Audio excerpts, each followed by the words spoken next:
Picabia était un touche-à-tout et il a non seulement fait des peintures, il est connu avant tout comme peintre, mais il est également un écrivain, il a également fait un ballet, il a fait toutes sortes de travaux dans des domaines complètement différents.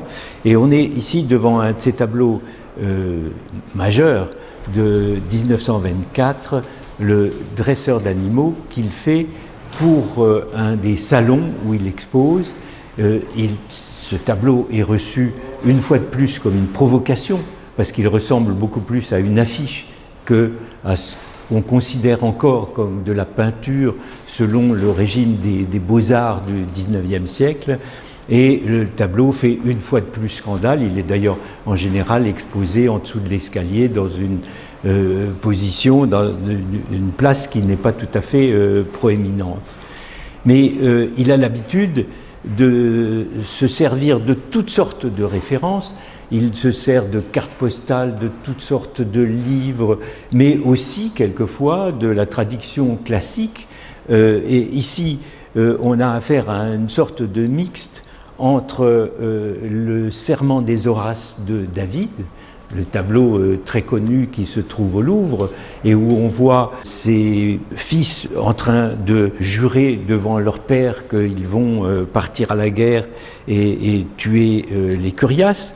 Et on voit ici ce personnage dont on pense maintenant qu'il représente André Breton, dont il se moquait ici, puisque André Breton était en train de réunir les anciens dadaïstes autour de lui et de les réunir pour créer le groupe des surréalistes.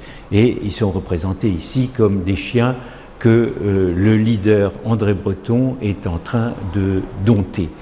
Juste après ce tableau, il se lance dans l'élaboration d'un ballet qu'il appelle Relâche, par provocation, évidemment, puisque relâche veut dire que justement on ne joue pas ce jour-là dans le ballet, et c'est une chorégraphie qui est montée par Berlin. Les ballets étaient les ballets suédois de Rolf de Marais, et c'est encore une fois un spectacle qui est complètement hors des normes, puisque on y voit un pompier qui n'arrête pas de remplir un seau. Le public est complètement aveuglé par des projecteurs qui sont dans le fond de la scène. La plupart des danseurs sont masculins, il n'y a qu'une seule danseuse femme, et il se déshabille devant le public, toutes sortes de provocations, une fois de plus, qu'il livre au public. Et pendant l'entracte, au lieu de pouvoir se divertir et aller boire un verre, le public est invité à voir un film qui est le fameux film appelé Entracte de René Clair.